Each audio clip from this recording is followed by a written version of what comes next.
Let's go, Marcus. We go. They want us to go? Okay, yeah. Run. Run. Because I think police will come. Security patrol in progress. Yeah, see. Okay, let's go. Take. Yeah. Let's go. We have to go. Go, go. Saçım kırmızı gözük. Yeni bölüme hoş geldiniz arkadaşlar. Bugün taksideyim ve size bir şey söylemek istedim. Öncesinde paylaşmadım. Motosikleti servise bıraktım. Onu bir sonraki bölümde izleyeceğiz ama hazır vizem bitiyorken ülkeye bir giriş çıkış yapmak istemiştim. Hem de bir değişik bir ülke daha görelim diye yola çıktım ve benim 50. ülkem olacak olan Singapur'a gidiyoruz. Bakalım nasıl bir macera başlayacak. Jakarta'dayım. Jakarta'dan yola çıkıyorum ve uçağa biniyoruz. 2 saatlik uçuşla Singapur'a varacağız. Uçak biletini kaç paraya aldım biliyor musunuz? 2000 TL'ye. Ve orada buluşacağımız biri var. Gidiyoruz. Yaklaşık 2 saatlik uçuşumuz var arkadaşlar. Singapur başlıyor.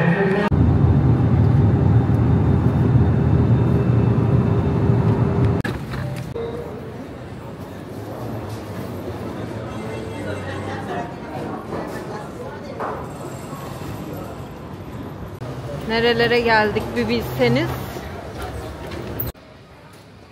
Kim var kim var dedim. Bakın. Hey yo. Marcus, how are you? Good, yeah. Nice. You seem quite... Evet, Marcus uzun zamandır Kuala Lumpur'daydı. Dedim zamanım var, hadi gel buluşalım ve ne yaptık? Singapur'a geldik. Çünkü onun için 1 saatlik uçuş, benim için 2 saatlik uçuş. Ve şimdi Singapur'u keşfediyoruz. Singapore, 2 items, the most expensive is the first one is property, second one is car. Yeah, really? Because tax? Yes. Bisiklet kiraladık. O kadar güzel ki ilk izlenim. You okay? Yeah, I will be okay. Show me. Wait. It's not going? No. Yes. Yeah, okay, come. Okay, now you got it, yeah? Okay. Yes. Just like riding a motorcycle. That's amazing. And first time, you know, I ride bicycle. Yeah, me too, actually. Really? So much better than Yes, motorcycling. of course, or Grab. I mean, cool people ride bicycles. Yeah, It's come on. obviously, I mean, come He on. came also bicycle. Heads down. Öyle bir yer yapmışlar ki park view. Acayip.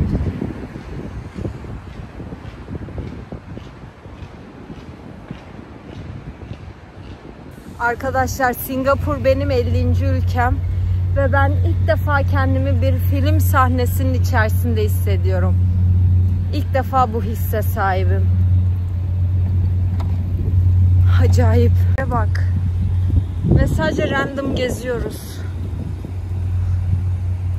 Ya?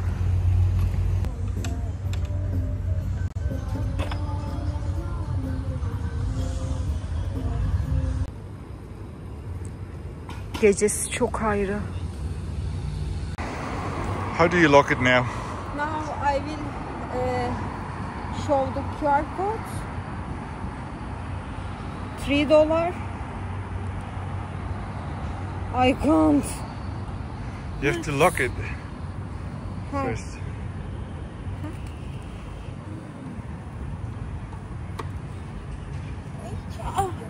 Now I enter. Now you have to scan the QR code there. No, from the parking here.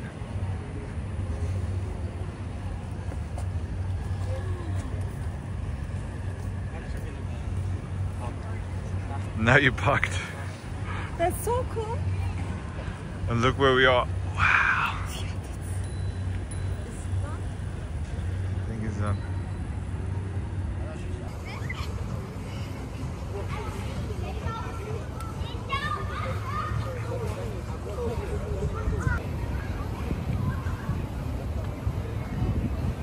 Böyle bir ülkeyle karşılaşacağımı beklemiyordum.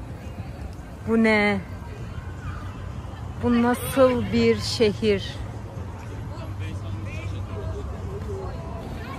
Şimdi benim kameram 15 Pro Max. Marcus 16 Pro Max aldı arkadaşlar. Ve kafayı yiyorum çünkü o kadar güzel çekiyor ki size anlatamam. Para var, huzur var işte. Muhteşem bir meydana geldik bisikletleri park ettikten sonra. Çok beğendim. Çok beğendim Singapur'u. Anlatacağım, detayları anlatacağım. Bu ilk saatlerimiz buradaki. Günde olsun her şeyi size paylaşacağım. ATM'den dolar çektim şimdi. Öyle bir kaliteli yapmışlar ki doları, baksana. Geldik yasaklar ülkesi Singapur arkadaşlar. Yani aslında yasak diyoruz ama birçok şey aslında toplumun tamamen konforlu bir şekilde yaşaması için yapılmış. Onlardan birçoğu işte sakız çiğnemek. Sakız çiğnemek neden bilmiyorum ama yasak. Sigara içmek toplu alanlarda yasak. Yasak ama şöyle yasak, yani şey değil. İşte çok fazla nokta var, gördüm insanlar rahatça takılabiliyor vesaire. Güzel bir ülke. 1965 yılında Malezya'dan ayrılmış ama öncesinde zaten çok uzun seneler işte İngiliz sömürgesinde kalmış bir ülke. 1965 yılında tamamen bağımsızlığını kazanmış bir ülke ve dönemin Cumhurbaşkanı demiş ki öyle bir ülke yapacağız ki burayı kültürün, işte ticaretin başkenti haline getireceğiz. Ve üzerinden sadece işte 50-60 sene geçmesine rağmen dünyanın en güçlü pasaportuna sahip bir ülke Singapur. Yaşam gelir seviyesi çok yükseklerde. Hatta ülkelerini daha iyi koruyabilmek için turistlerin şu an burada ev alması yasak mesela. Çünkü ülkenin kültürünü, gelişmişliğini bozmak istemiyorlar. Sağlık sistemi Avrupa ile yarışır derecede yüksek, yani Asya ülkesi gibi düşünüyoruz. O yüzden bize çok pahalı geliyor. Fakat genele kıyasladığında, yaşam seviyesine, kültürünü kıyasladığında bu ülke yani Avrupa, Amerika, Avustralya standartlarında bir ülke ve o ülkelere göre bir tık daha ucuz olduğu söyleniyor. Ama Singapur şehri de aslında aslanların şehri demek. Singa kısmı işte Sanskritçe'de aslan demek.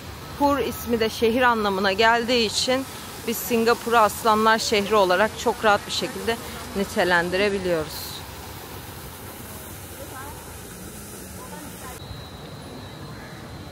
Her şey çok güzel, çok mükemmel ama Asya ülkelerine göre gerçekten en eleştirebileceğim nokta, insanlar arkadaş canlısı değil arkadaşlar ya. Hem gülen insanı özledim, 2 gündür buradayım ama Endonezya'da, Malezya'da o kadar çok alışmışım ki böyle her insanın çok samimi olmasına. Burada da öyle bir şeyle karşılaşacağım bekliyordum ama maalesef biraz şeyler. Halkın %75'ini Çinliler oluşturuyor. İşte %10'unu Hintliler oluşturuyor ama Hintliler sanırım burada böyle çalışmak için falan var yani. Ben öyle anladım birazcık. Her şey güzel, her şey çok güzel. Yapay mı? Yapay ama doğayı, yeşil çok güzel korudukları için şey diyemem yani, insan binaların arasında boğuluyor diyemem. Her şey çok temiz. Dikkatimi çeken bir şey bu ülkeyle ilgili. Kuş yok, böcek yok arkadaşlar yani. Neden yok bilmiyorum ama gerçekten yok yani. Çok azlar. 1-2 tane sokakta yürüyen tavuk gördüm. 1-2 tane de kuş. O kadar. Tayland kuşu. Ve Singapur bu cezalar konusunda çok katı. Özellikle de otonom araçlarla şu anda şeyi deniyorlar. İşte yüz tanıma sistemiyle, atıyorum burada sigara mı içiyorsun içilmez yerde, sana ceza yazmaya çalışıyor.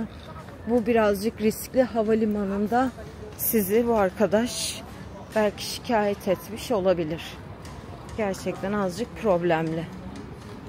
Ama yasaksa yasak yani sonuçta. Şehirde bir yerden bir yere gitmek için bisikletler çok iyi. Uygulamayı indirdik. Direkt, hatta gördüğünüz gibi çocuklar için bile var. You sit here? Ha. Do you have a little Are you belt? sure my ass is... You think my ass will fit? Maybe possible. Okay, so, but we'll make it work. Yeah. 30 dakikası 1 Singapur doları, yani 70 sent falan, 20 lira falan. Bayağı iyi. Ve her yerde ortalama 1-2-3 kilometre olduğu için çok rahat bir şekilde bisikleti git, park et ve devam et. Şimdi nereye gidiyoruz biliyor musunuz? Chinatown. What are you doing, Guja?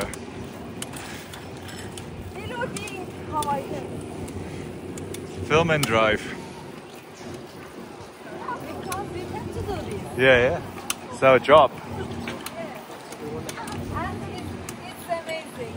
Yeah, we're saving the world. Oh, that looks cool. You're saving all time the world. Every day. Electric bike. Every day. Yes.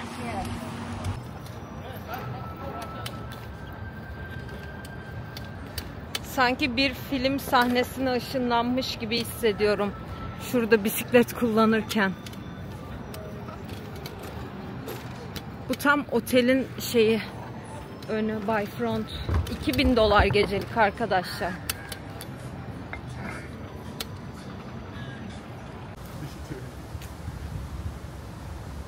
Ve o meşhur Garden Park arkadaşlar, burası da.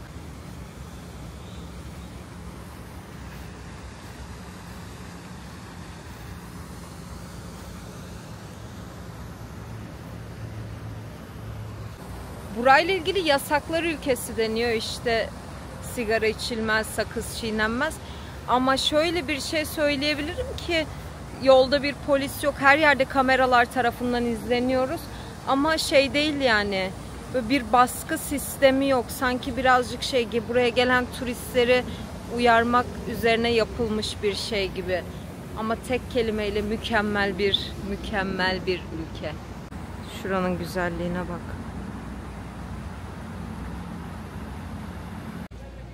Evet, insanlar yürüyor zaten yolda. Çok güzel gözüküyor ama henüz yukarı nasıl çıkılacağını bulamadım.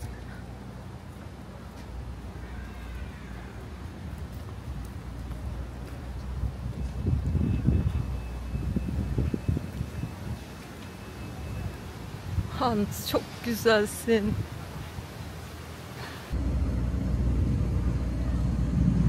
Çok iyisin. Şurada da yürüme alanı var. Bakalım kaç paraymış. $14. Biz de dedik ki uzaktan gördük zaten her şeyi. Olabildiğince güzel ve yakından. O yüzden gitmemeye karar verdik. Onunla kahve içeriz. Marcus, my brake is not good.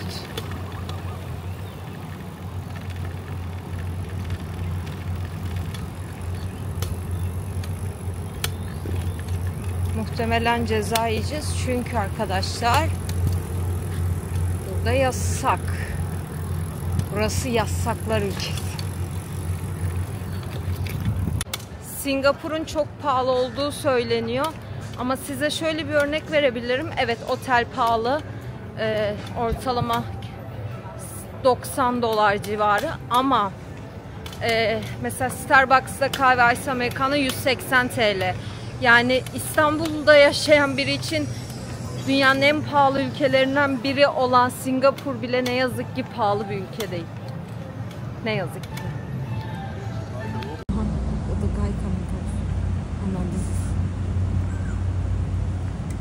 Marcus.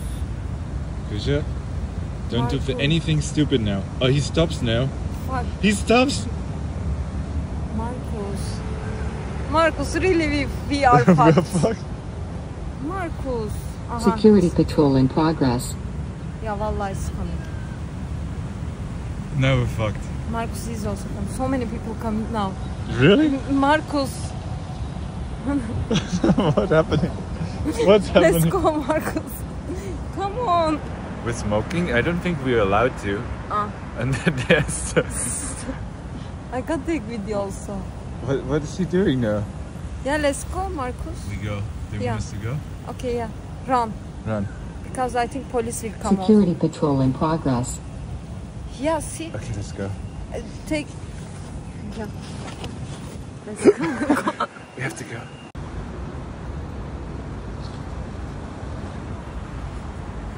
Security patrol in progress. it says? Security control in progress. Run. Ah, coming. See? See, coming. It's not police, you know that, right? What is security? Let's run.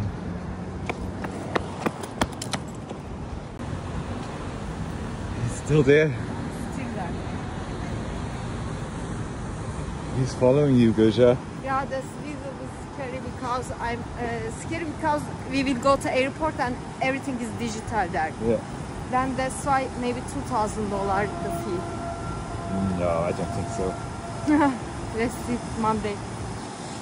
China Temple'da China Street. Aman neydi be?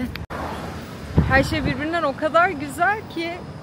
Arkada Temple. Gerçekten çok güzel. Yani bu kadar yasak ama her şey çok net, çok temiz korumuşlar. Yani kaç senelik tapınak şurası ama her şey tertemiz. Marcus, how are you? I lost you in Chinatown. Okay, you feel bad? Yeah, I was very sad. Oh, no. I didn't know what to do with my life anymore. Oh, that's so cool. Awesome. See, this is Nazar. This is Turkish. I don't have şey yok artık. Ah, çok güzel. Burası bir Türk dükkanına benziyor.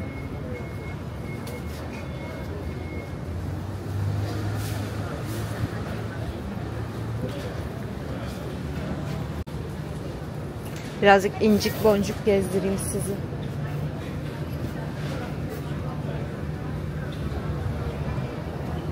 Oh, nice. Really cool.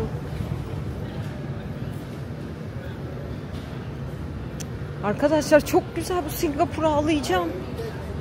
Her şey birbirinden güzel. Şu apartmanlara bakın.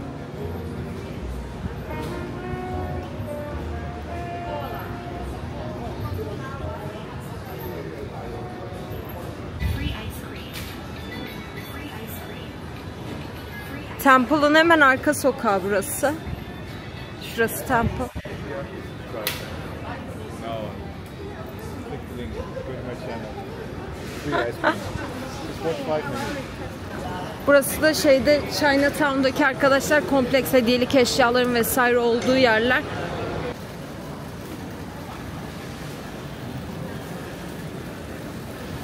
Bu arkadaşlar zarflar, eğer birine para vermek istiyorsanız bu zarflara koyup veriyorsunuz ki para gözükmesin, kibar olsun diye.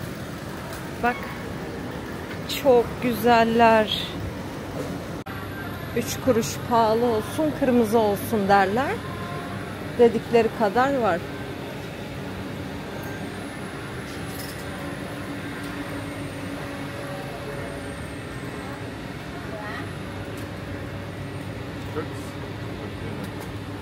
Tüverf 12 kilometre. Dün 11. Yeah, today. 15.000 15,000 adım. steps. Not so bad, yeah. Of course. And bisiklet de sürdük aynı zamanda, yani çok güzel bir iş başarıyoruz. They were so lazy the last day. Yeah. Wow. You walk, I think, the 2 days ago on airport. Yeah. Only motorbike. Yeah. Çok güzelsin. Ay. Baksanıza arkadaşlar, şaka gibi ya. Yep, durian. Marcus, No, I think you are so cool. those are better. I think they're good for under the helmet. No, I'm just joking, you know that, right? Look! But who wears that? It's a bit like RoboCop. Ben gördüğümüz binanın içine geldik. Ama 6. kata kadar çıkabildik. Şimdi devamına çıkmaya çalışıyoruz ama beceremedik. Yapamadık.